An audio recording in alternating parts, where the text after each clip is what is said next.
25শে বৈশাখ উপলক্ষে আজকে আমি ঠাকুরবাড়ির আদলে দুটি রান্না নিয়ে চলে এসেছি, আপনারা দেখতে থাকুন।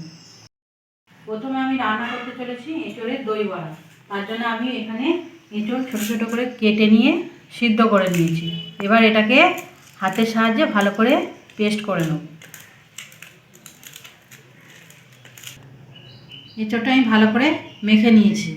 এবার এর মধ্যে দিয়ে দেবো আগে থেকে ভিজিয়ে রাখা মুগ ডাল, সেটাকে আমি মিক্সিতে বেটে নিয়েছি।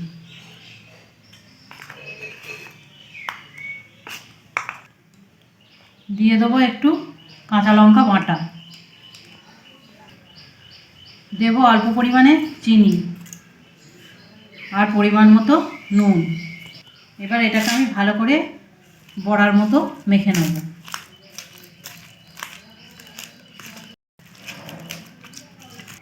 এদিকে কড়াই বসিয়ে দিয়েছি, কড়াইটা গরম হয়ে গেছে। এবার আমি এর মধ্যে দিয়ে দেবো কিছুটা পরিমাণে সর্ষের তেল।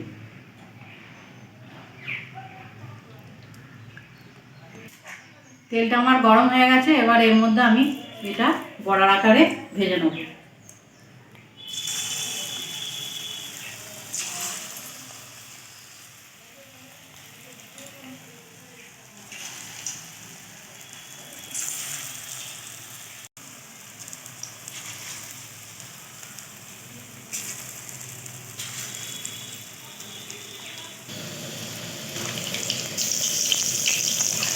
এবার এগুলো আমি উল্টে পাল্টে লাল লাল করে ভেজে তুলে নেব।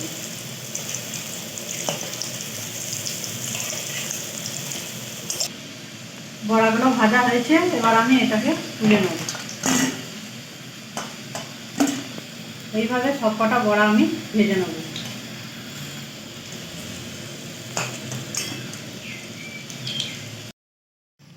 এবার আমি একটা মশলা তৈরি করে নেব। একটা বাটি নিয়েছি, বাটির মধ্যে দিয়ে দিলাম কিছুটা আদা,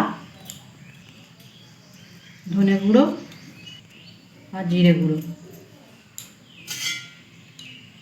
এবার এটাকে আমি জল দিয়ে মিশিয়ে একটা পেস্ট করে রাখবো।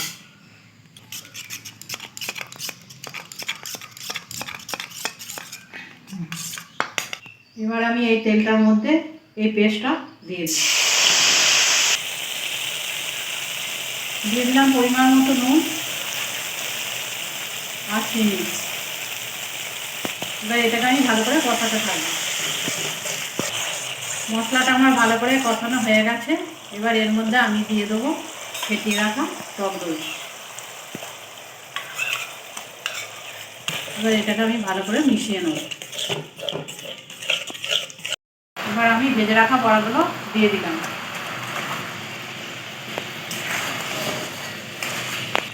অল্প পরিমাণে জল দিয়ে কিছুক্ষণের জন্য আমি চাপা দিয়ে রেখে দেবো।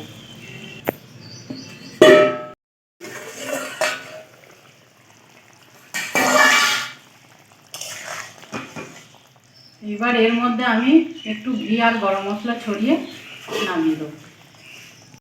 দিয়ে দিলাম গরম মশলা, একটু ঘি।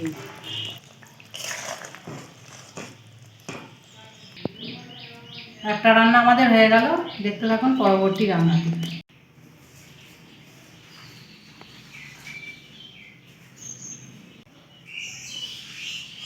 এবার আমি করতে চলেছি পটলের রোস্ট। তার জন্য আমি এখানে পরিমাণ মতো তেল দিয়ে নিলাম। দিয়ে দিলাম কিছুটা পরিমাণে কুচনো পেঁয়াজ। এবার এটাকে আমি হালকা করে ভেজে নেব।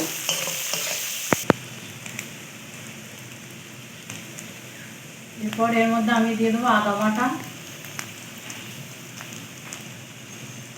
কাঁচা লঙ্কা বাটা, পরিমাণ মতো নুন, চিনি।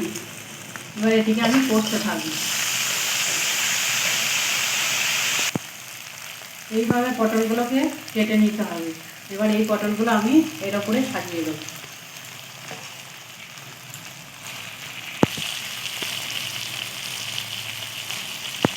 ওপর থেকে দিয়ে দেবো কিছুটা পরিমাণে কুচনো পেঁয়াজ আর দিয়ে দেবো অল্প পরিমাণে জল।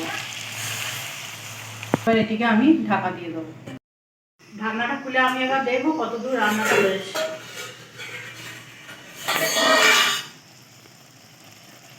এবার পটলগুলোকে উল্টে দেবো।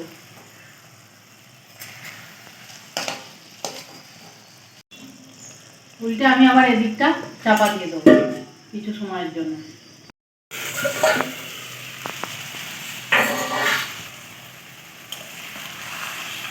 এদিকটাও ভালো মতো সেদ্ধ হয়ে গেছে।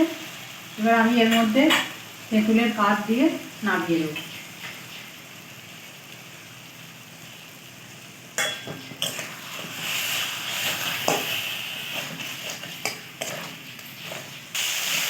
গা মাখা হয়ে গেছে, এবার এটাকে আমি নামিয়ে দেবো।